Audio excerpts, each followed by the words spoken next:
Yeah, that's what I should be drinking, water, not beer. Not in this weather. I shouldn't be drinking beer. But. I do have another beer sitting here, but most likely I'm not going to open it. So yeah. I'm already sweaty enough as it is. I mean, I have air conditioning. It's not the heat. It's just, I don't. I just had a super, super long week. That's all. Yeah. So I've got 2 shitty fans, and I've got one of them off, and I've got one of them turned down, and I got the window closed, so I won't get any fucking assholes on motorbikes buzzing by while we're recording. So 2 shitty fans sounds like our podcast audience. Waggity smaggity doo. 1 3 4 5.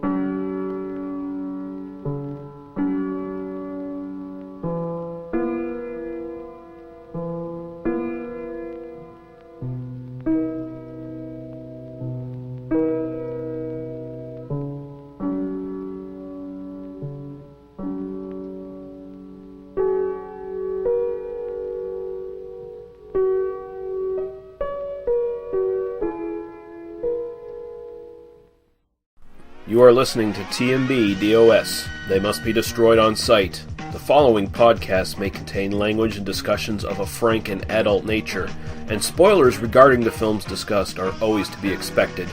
Thank you for joining us. Now start the show, Dr. Rausch. They must be destroyed on sight.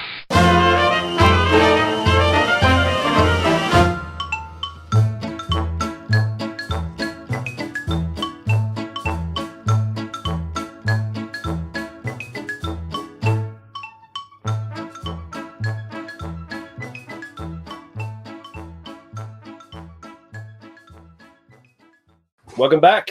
It is They Must Be Destroyed on Sight, episode 129. And I'm your host, Lee. I'm standing in front of Pan American, and the driver can't miss me because I'm that evil Russell. Joined by Daniel. I will persist and survive without God's or society's sanction. Harper. How are you doing, sir? I just crawled out of a pool, and my big floppy donkey dick is swinging in the wind as I run towards this podcast. That's how I'm doing. I'm not sure if I want dicks flying towards this podcast or vaginas, but at least some genitalia is involved. A little bit of both. I think equal opportunity, you know. Yep. So we're going to be looking at Ganja Hess from 1973 this time out. I've noticed that almost all of the movies we've covered so far in this little horror excursion have been vampire films, and I didn't do that on purpose. It just happened to be that way. But anyway, we'll get into that as we review the film. I did put out there on They Must Be Destroyed on Sight on Facebook the best way to get in contact with us and find out what's coming out on the podcast. I just put a query out there to the listeners if they wanted to ask questions. We got one, which is about 100% increase of what we usually get, so that's good. From Cameron Sullivan, and he says, what was the film's other influences outside of Jim Jones, if any? And he says he read that somewhere in a review. I think he might be mistaking a different film, because I didn't see any Jim Jones cult influences at all in this film, and I actually searched for quite some time to see if I could find any mentions of it in other reviews and stuff like that, and no. Yeah, no, I think he's probably thinking of a different film, or because the Jim Jones thing was. Sorry, I'm looking at the date. I mean, it just seems like. Wasn't that the later 70s? Yeah, I mean, it may have been like sort of. Yeah, I mean, I guess in San Francisco or whatever, they would have kind of known who Jim Jones was. Probably in sort of radical black circles. I suspect he was not unknown. I sort of get thematically where he's coming with this, but yeah, no, it definitely didn't kind of occur to me watching the film. But I'll definitely be rewatching the film at some point, and I'll try to kind of keep that in mind. But I mean, because this has got to be. The film's before the actual cult that he formed. several years before that. Yeah, I know. Yeah. So, I mean, there is heavy religious iconography in this film, but that's about the only connection I can see there. I would say the vampire films of Gene Roland might have been an influence on this film, because right around this time, just before this, he was making his really artsy vampire films, and I'm thinking Bill Gunn might have seen one or two of those, because a lot of this imagery does feel a lot of the same sort of stuff going on, very dream logic and all that. I mean, I suspect, if anything, it sort of is borrowing from the kind of late 60s, early 70s radical, kind of black cinema. And, the sort of, Putney Swope is it's kind of a, not that that's really, I mean, that's Robert Downey Sr., so it's hard to, kind of say, oh, like that's a, obviously that's not directed by a black man, but, there's a, it's drawing from a lot of the kind of stuff that's just kind of going out of the culture at the time. But I mean, one of the things that, not to jump into the film too soon here, but one of the things that makes this film so good is that it is very singular, and it is kind of a very singular vision of what its narrative is. I mean, it's very uncompromising in terms of, just kind of telling its own story. So, you get elements of, it's funny, like most of the stuff that I could think of that feels like it's referencing are really things that come later. And so I think in a lot of ways it's just sort of ahead of its time. Like, it feels more referencing things than it is, because it predates all of that. And yet it was such a sort of buried film for so long that it's hard to even say that maybe it influenced some of that. But yeah. So I hope that's adequate enough for you there, Cameron. So I'll need to think on that. I mean, I only finished rewatching the film a little bit ago, or watching the film. So I need to kind of sit and stew on that. So maybe we'll try to answer that at another time. But But yeah, we're gonna take a quick break, play some promos for some excellent podcasts, maybe a little bit of music, and we're gonna come back and review Ganja Hess from 1973.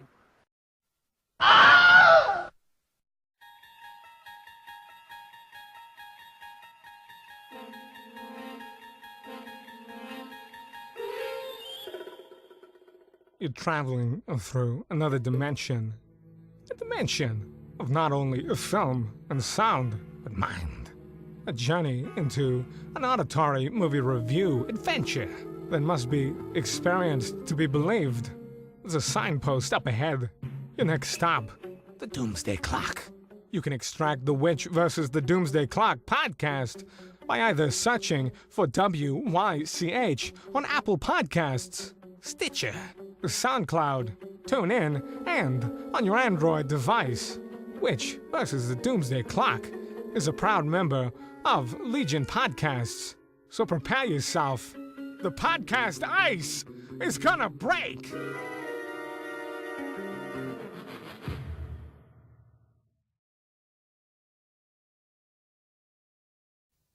You go through your week with the same old routine. What you really want is some blood and thunder in your life. Well, friend, you found it. The Cromcast is an adventurous journey through the history of two-fisted pulp stories. With your hosts John, Josh, and Luke. We have action, horror, and adventure, all through the lens of pulp luminary Robert E. Howard. Don't just stay in your ordinary life. Find your pulp life at thecromcast.blogspot.com. The Cromcast. The Cromcast. The Cromcast. A podcast for the barbarian at heart.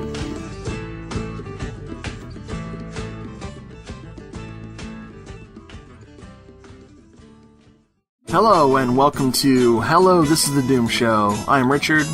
And I hate the burning. Shh, who are you? Speak. And I'm Brad. She came in and said, bark, bark, bark. And he said, bark, bark, bark. And she said, bark, bark, bark, bark. That's what I got. One is the Suspiria boner. The other is the Inferno boner. Anyway. Which one is crying? The boner of tears. Hello, This is the Doomed Show is available on hellodoomedshow.podomatic.com and doomedmoviethon.com. Hello, hello,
Okay, Ganja and Hess, 1973. The only perversions that can be comfortably condemned are the perversions of others. I will persist and survive without God's or society's sanction. I will not be tortured. I will not be punished. I will not be guilty.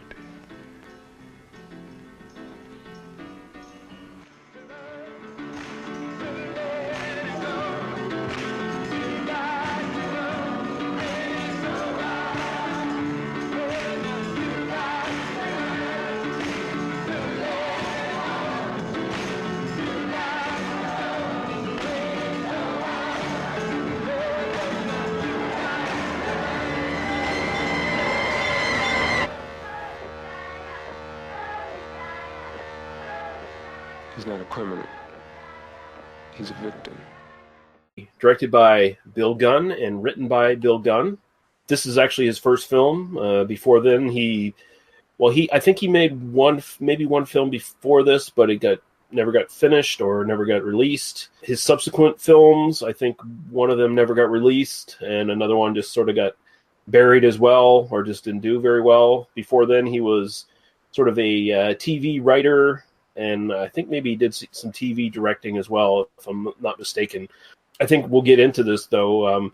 Seems like he's one of those guys who was just kind of a victim of basically having his career destroyed before it even got off the starting line, you know? Mm-hmm. And mainly because of this film. Starring Marlene Clark as Ganja Mehta, and she's been in all kinds of horror stuff. She's probably one of the more seasoned actors in this film, actually. Then we have the stoic Dwayne Jones of Night of the Living Dead fame as Dr. Hess Green, and this was only his second and last starring role. After that, he was just a bit player and stuff in the few films he did after this. Bill Gunn himself as George Mehta, Sam Wayman, Reverend Luther Williams, and Sam Wayman is actually the brother of Nina Simone.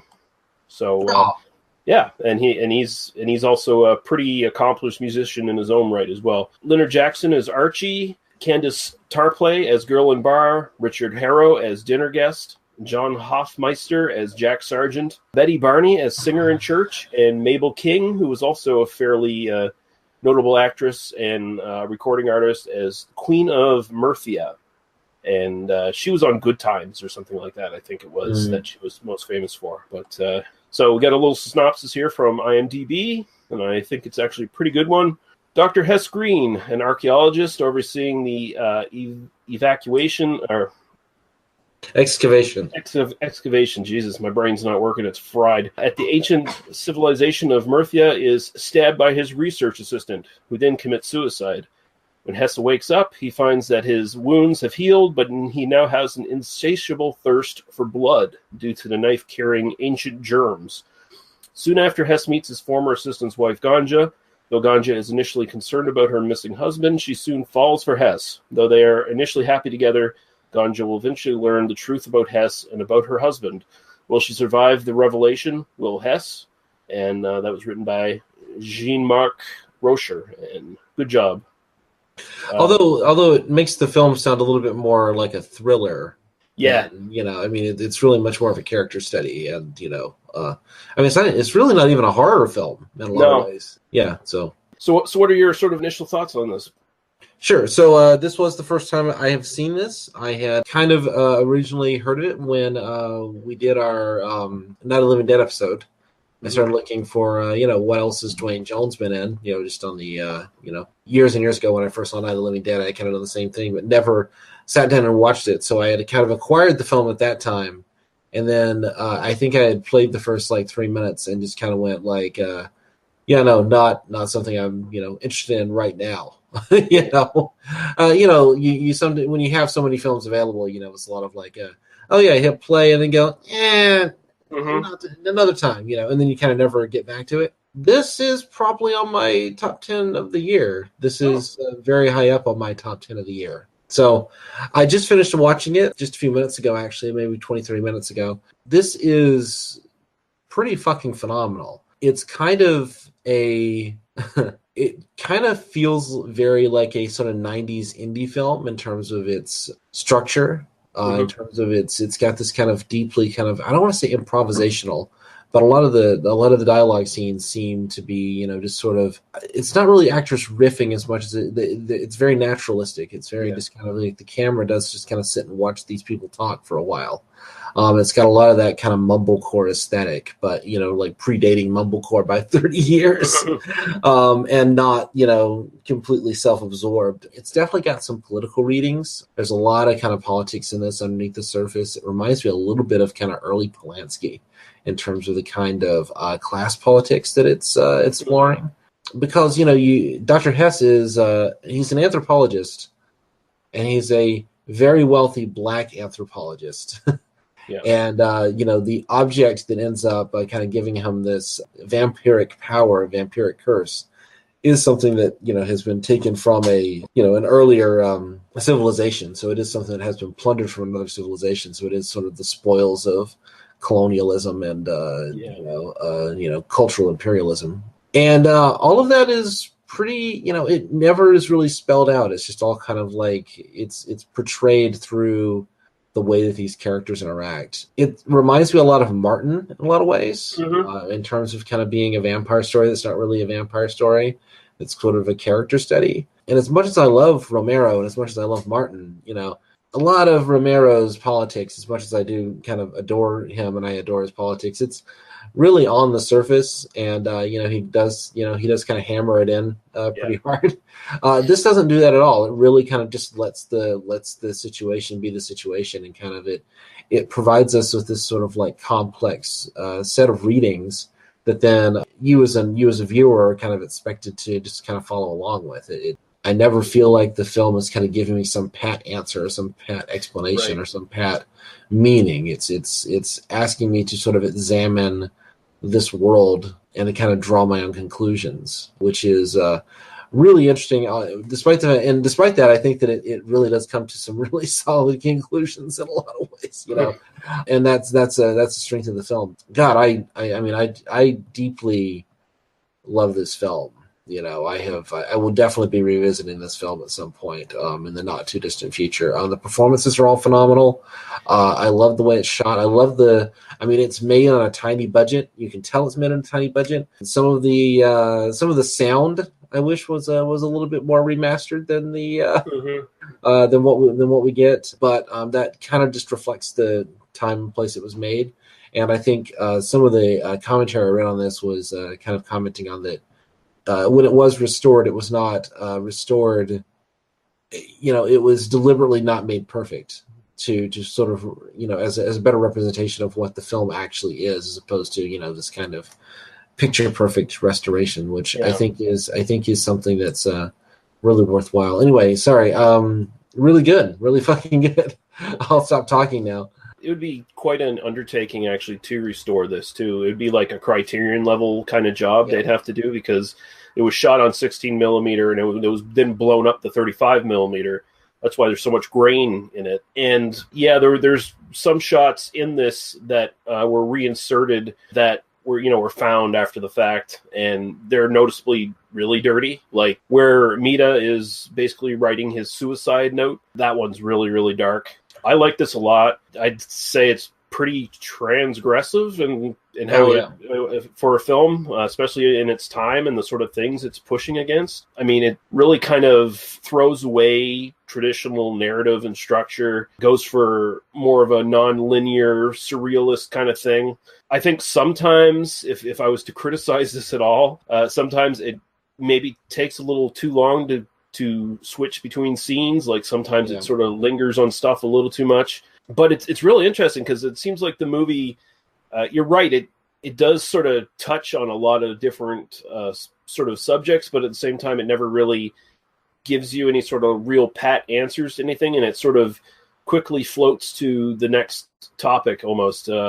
It seems to be like it overall, and I can't really speak on this because I'm not a Black American, but it feels like it's trying to like explore what Black identity is in the present compared to the past. Right. And I mean, you've got Hess here, who seems like he's in the middle of this real big tug of war inside of him between the sort of ancient spiritual side of his heritage and this cursed culture, and then the other side that's pulling him is this sort of white dominated world that he's excelled in. Like he makes a comment at one point when Mita was first threatening basically to hang himself in his yard. You can't be hanging yourself in my yard with my rope because I'm the only brother on the block, and it's going to open me up to a lot of questions. If they find a black man's body in the river, they're going to come asking me questions. That's just the way it goes, and that feels very. It's just very funny. I mean, that's a funny line. It's a funny scene.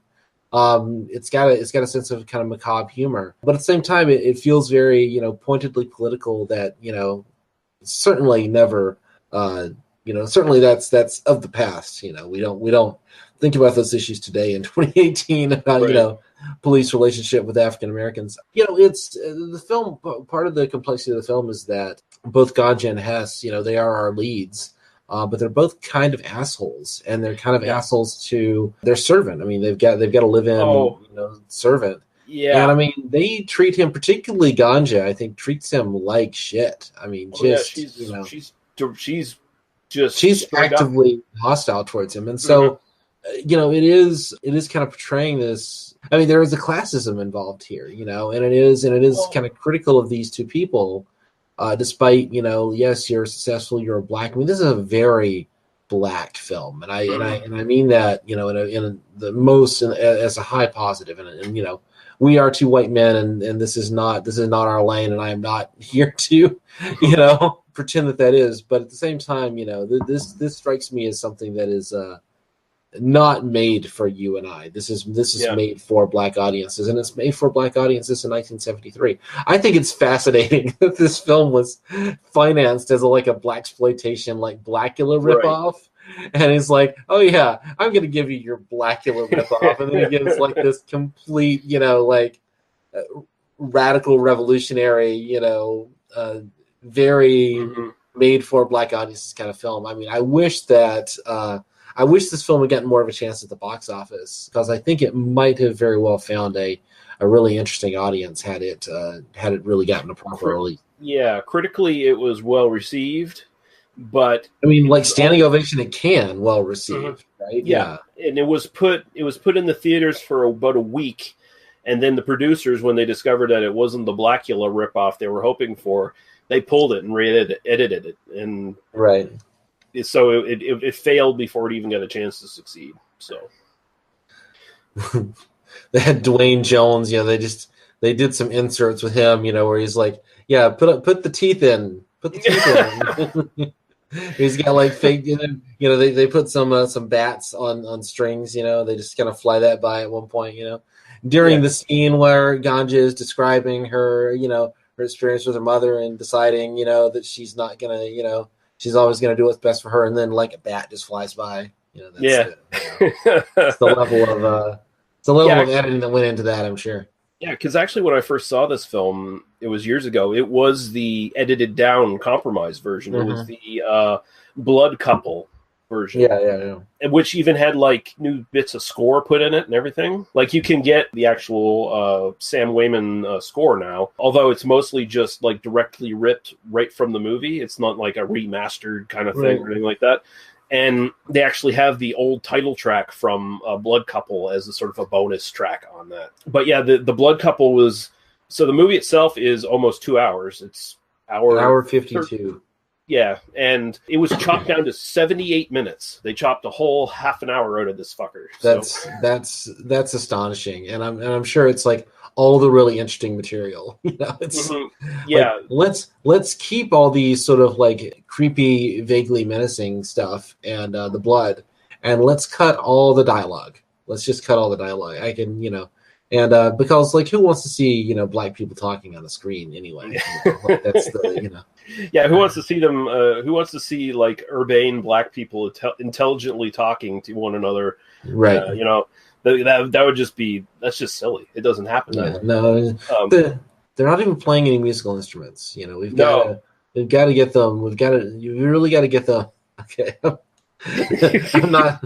It's fine. Sorry, that joke was never gonna land. It's no. The closest they come to that is one point where Hess stalks a pimp in his hooker, and and that dude's clearly out of Dolomite or something like that. That character is. I kind of get the feeling like they shot all the stuff of like him like robbing the blood bank and stuff, and I kind of feel like the producers thought like that was going to be the movie. It's like the black our black Dracula character Hess here wanders around like steals blood from blood banks and gives it to the hose because he's turning them all into vampires. I can only imagine what they thought they were getting from this film. That must have been like the dailies they showed them. Yeah, it must have been like Whitey Whiterson's coming down to the shoot, and he wants to see the dailies. All right, let's show him robbing the blood bank and that scene where he beats up the hooker in that really narrow hallway and kills her. Yeah, but I do like this a lot. And you're right, both of those characters really are. Ganja and Hess really are kind of assholes. Like they're kind of. I think the movie kind of portrays them a bit as sellouts who've sort of lost their own identity and soul in a certain way. And the film uses the vampirism thing. It's got a sort of metaphor of addiction. But it's also sort of a metaphor of sort of assimilation into the like broader white culture. And I think that's kind of a fascinating. That you have to. It's a little like the only way to kind of get along in this wealthy, kind of aristocratic academic culture is to literally be sucking the lifeblood out of your lesser beings, right? Yeah, I mean, I'll use lesser in a very ironic, in quote sense. Yeah, I mean, I think with the exception of maybe one victim, everybody they're preying on is their own people. They're preying on other blacks, and so it's like the closer that Hess gets to his roots, which is kind of what his obsession is. It's like as much as he's compromised to get there, he's essentially trying to find like his cultural identity. But the closer he gets to it, the more he's a sort of destructive force within his own people. Like he's preying on his people, just like white people preyed on his people. It's interesting that the film doesn't, it really doesn't like reference slavery. It really doesn't reference, any kind of real history. I mean, it's not. I mean, we're kind of. I mean, if you haven't seen the film and you're listening to us talk about it, there's nothing. It doesn't. It really doesn't go anywhere. Kind of overtly. Let's talk about like life in the Nixon years under, as a black man. It's not. It's not about that. It's much more abstract. It's sort of like asking us to sort of consider these concepts just through the lens of these characters. It's not. There's never a moment where it kind of like, stops and turns to camera and says, this is our political metaphor that we're making here. It's able to suggest all this by just through implication, and I think that's kind of the power of it, is that it's and it doesn't give us pat answers by not really giving us any, kind of an overt question. It just sort of is portraying this thing. I don't know. It's this. It's very, very successful at both being really profoundly political by kind of avoiding, kind of easy shortcuts and shorthands, Yeah. So, people walking into this going, okay, black vampires, and there's a message about imperialism in the film somewhere rooted. You're not going to see any scenes of Ganja and Hess showing up at like a Klan rally and killing all the KKK. Right. Although, hey, I'd love to see that movie. That's another great movie I would love to see. Mm-hmm. Let's see that movie. This isn't that movie. And I say the film is very, very black, and there is a lot of black skin in this film. Yeah. There's a lot of beautiful black skin in this film, and that's something that, I mean, even today films have a hard time with that level of just showing a bunch of black people being very black. There is a strong kind of colorism that goes on in cinema today, which does kind of strike me that part of the reason that was able to even be shot is because it was made as a blaxploitation film, right? So get them naked, show them in a, Yeah, we're okay with Shaft getting it on with black chicks, and we show that on the theaters. We'll show this. It's fine. Sure, it's supposed to be an exploitation film, but even though this has what would be considered traditional exploitive elements, like there's lots of blood, there's lots of bare skin, it doesn't feel or play like an exploitation movie at all. No, it doesn't. I mean, there's a strong eroticism to the sex scenes, but it doesn't feel like it's exploiting anyone. It feels like it is integrated into the kind of larger kind of artistic purpose that the film is going for. The fact that this is so I was kind of making the larger point that this is a very, very black film, and it is a film that is it's not made for white audiences, and it's made as a sort of conversation piece within the black community. I mean, I feel like it was designed as sort of self-critique, not aimed at people like you and me. It's aimed at like that particular audience. And again, that's one reason why I feel kind of uncomfortable kind of really exploring the themes without kind of thinking a lot more about it and kind of like really kind of coming to, it's because that's just there are a lot of landmines that lie down that path of you and I having conversations about what exactly this film might be trying to say. And I don't feel at all, kind of competent to judge that on a single viewing in this format. But I think it's really getting at some really profound things, and I think I would highly recommend this. I think it's really worth a watch. I will definitely be revisiting it, and it's a tough one. Like it's a bit of a tough watch as well. Not in the sense that it's kind of boring, or not in the sense that it's kind of just difficult, but it's asking a lot of us as a viewer to kind of follow along and to sort of, if you talk to African American people, or you talk to say queer people, you talk to kind of watching mainstream American cinema, they'll often kind of say, this film isn't, we have to adjust to this kind of to kind of mainstream films, that we have a you just have to kind of like reset your brain and kind of just sort of adapt to. You have to kind of code switch just to kind of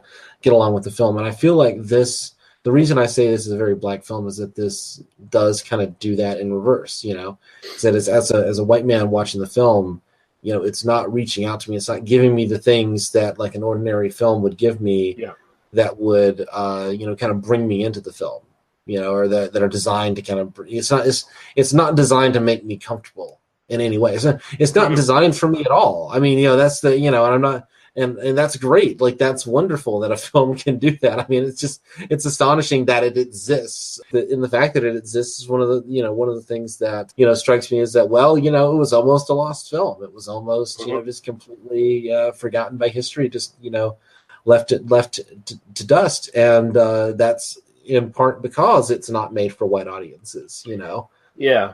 The funny thing is, I don't envy the person who had to chop this film down to 78 minutes and try to make an exploitation film out of it. Because, again, the movie pushes away traditional narrative and structure so much that all the stuff they would have to cut out of this would just make this one of the more confusing, shitty exploitation films. And I can actually attest to the fact that the Blood Couple version of this is shit. It doesn't work at all. It's just very confusing.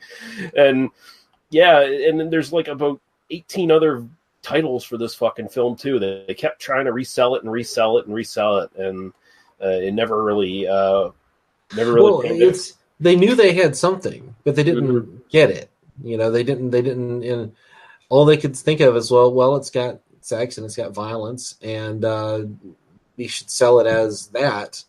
And not realizing that, like, if you just restored the version that they gave you to begin with, that's, don't, I don't know. It is kind of, I mean, this is just, this is what capitalism does, right? It just kind of, but I'm very happy that today it has been restored and that we do get to see it. And there's this is available. The version I watched is on Amazon streaming, Amazon Prime. So you can view it that way, and it looks gorgeous. The version that's streaming. So yeah, it's good. Yeah, and you can just watch this on YouTube. You can watch it in 2 parts on Daily Motion. DVD info for this: All Day Entertainment released a 2006 DVD. Kino Lorber has the Blu-ray from 2012 came out. Apparently very, very good stuff. I'll say this, we're talking about this film being so transgressive and everything. I think the most transgressive thing I saw in this film was the fact that Mita was brushing his teeth and gargling with his bathwater. That was just gross as shit, man. You know, that's one of those things of, you know, you see that and you just go, well, you know. I'm against bathing in the first place. It's at the end of his bath too, you know. So he's already bathed, and you do get that. I don't know who doesn't do the occasional gross thing in the bathroom. It's kind of the you know. Yeah, but I do it in a shower, so it you know, it showers off of me. I don't sit in it and marinate in my own filth. You know, like that's true. No, I mean it's just one of those. I don't know. It's one of those things where you see it on film and you just kind of go. It feels like a very human moment to me. Mm-hmm. Like it doesn't. I mean, it's definitely kind of like a very deliberate kind of scene. You know, but at the same time, I mean, and this is the director. This is the director filming himself, and you gotta give him props for being like, yeah, I'm gonna be the guy who's gonna, you know, brush my teeth in my own, you know, dirty bathwater. This is, you know. Great job. Yeah. Good job, man. I was going to say the film was remade in 2014 by Spike Lee. Yeah. And it was called The Sweet Blood of Jesus. Have you seen that? I have seen it. It's pretty good. It's actually, I would say, as far as Spike Lee's output in the last few years, probably one of the best things he's done. And it's more like it's at times almost like a shot-for-shot remake, and it's kind of like a really nice modern tribute to this film. If anything, probably just helps illuminate the fact that the original exists, which is cool by me. Which I can imagine Spike Lee seeing this film, and you know, when he was in film school in the late '80s, or he probably saw the bowdlerized version. I mean, he probably saw the really shitty version. Yeah, you know, kind of growing up as a kid, and I hope he got to see kind of the full version at some point, kind of fairly early on. He must have, because like I said, at times it's like a shot-for-shot remake. Right, so it does sort of carry. I guess the question is like, how late was the full version kind of rediscovered? I mean, was it kind of available, or because like I have a feeling it was like only in the '90s that they really kind of. It's been floating around on DVD since around 2005 or 6, something like that. I think. So it's been back in you know, sort of popular culture for a while now. It's been in the rotation. You know. Yeah. I just wonder if Spike Lee might have kind of seen it at a repertory theater or something. You know, like might have seen the good version kind of back in the day, back in the '90s. The 80s or the 90s, it would not surprise me that this has had a really strong influence on Spike Lee. Yeah, but yeah, again, I'll say it is worth checking out the remake as well. It's probably one of the better things Spike Lee's done in a while. Yeah, no, I was definitely curious because I found that in my my kind of Googling as I was finishing the film, and yeah, no, I will. I definitely want to seek that out as well. I want to rewatch this, and I do want to watch the Spike Lee version just to see what he did with it, with theoretically a little bit more money. Yeah, it's definitely not the grainy art film from the '70s that it says. Budget was $350,000, and the overall box office is only a sad $20,551 take. So, yeah, I think. Well, I mean, that's what happens when you cut the movie to shit and you take it out of theaters for a week. You know, I mean, it is one of those things where if they had just like left the good version in theaters and given it may very well have found an audience at the time. I mean, you think about like Night of the Living Dead, right? Which there's an obvious. I mean, there's a cast member between the two films, which had the luck. I put that in quotes to be released at that particular historical moment. And had it not been, MLK's assassination had not happened in that like very same like moment, I don't know that Night of the Living Dead would have really. It would have been kind of this like weird little lost film that didn't And so I do wonder if like release it in '73, kind of the height of just as Watergate's kind of getting started, with a lot of the kind of political moves that were happening around that time.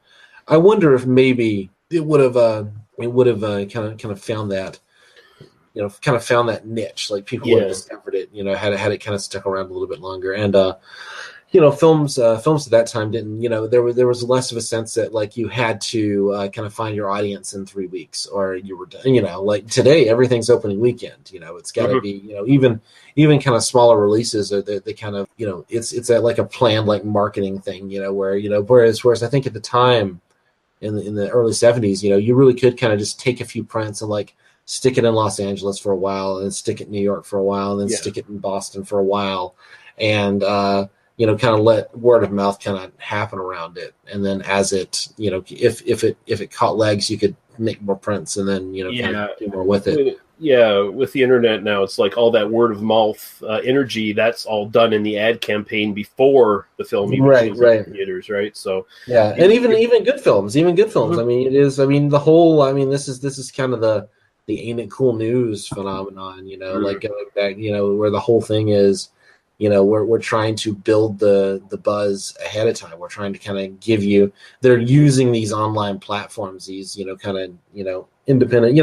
Ain't It Cool News is always independent. And whatever we have to say about Harry Knowles and, that era, there's a long, complicated story, but at least that, nowadays a lot of this stuff is just like completely corporate, we release teaser trailers designed for the internet to go pour over because there's this like little marketing industry where like fucking nerds will sit and do the marketing work for us if we give them Easter eggs to hunt for. And that's fun if people want to do that. I'm not gonna like have your fun, that's fine, but it's a very different kind of thing. God, how would you market this today?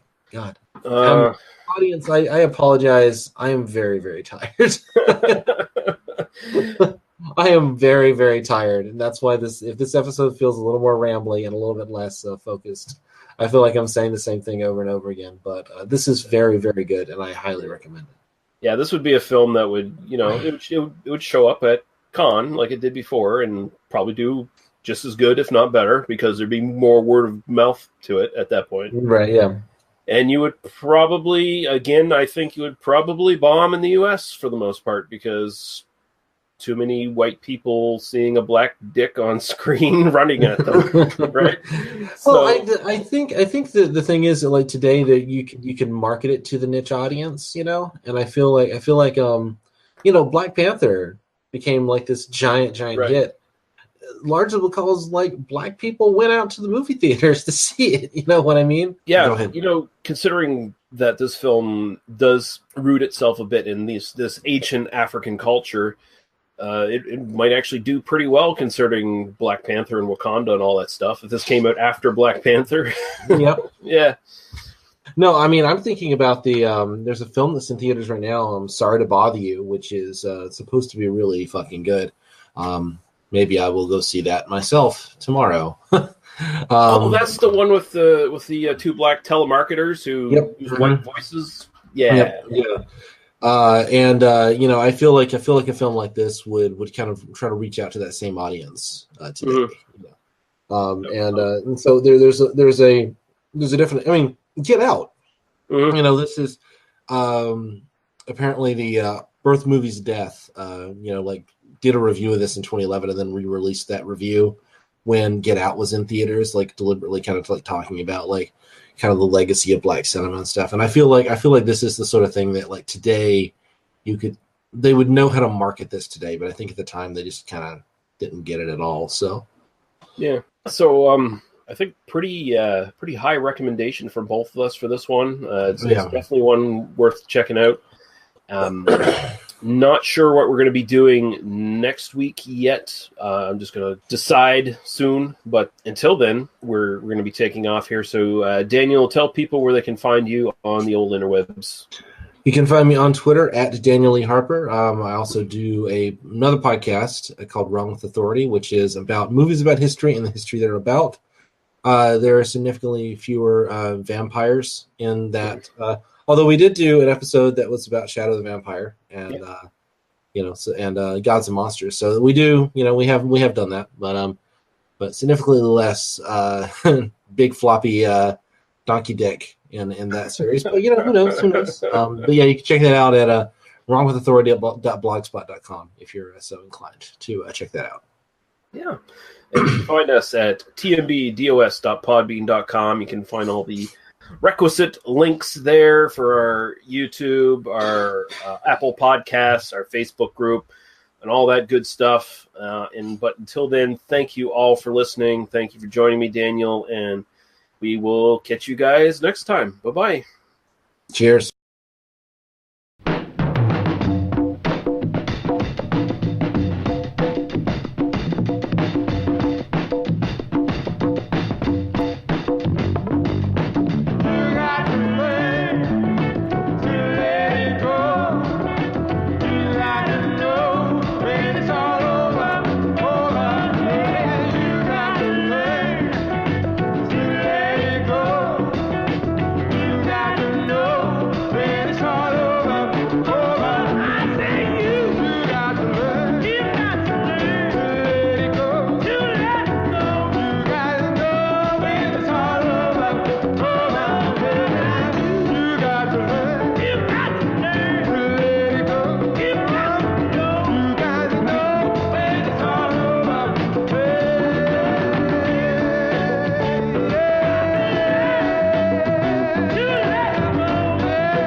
You've been listening to They Must Be Destroyed on Sight.